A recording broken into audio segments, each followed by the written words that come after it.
Difference between exponent and power. In mathematics, the terms exponent and power are often used together, but they refer to slightly different concepts. An exponent is the small raised number written to the upper right of a base number. It tells you how many times the base number is multiplied by itself. For example, in 232 to the power of 323, the number 2 is the base, and 3 is the exponent, which means 2 times 2 times 2 is equal to 82 times 2 times 2 equals 82 times 2 times 2 is equal to 8.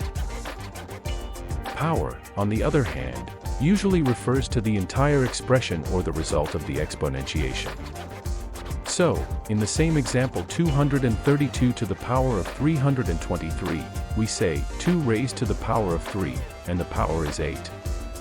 In simple terms, power equals base raised to the exponent.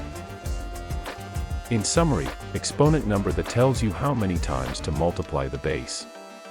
Power result or the whole expression, base and exponent together. Understanding this difference helps in mastering basic algebra and solving math problems more easily. Thanks for watching.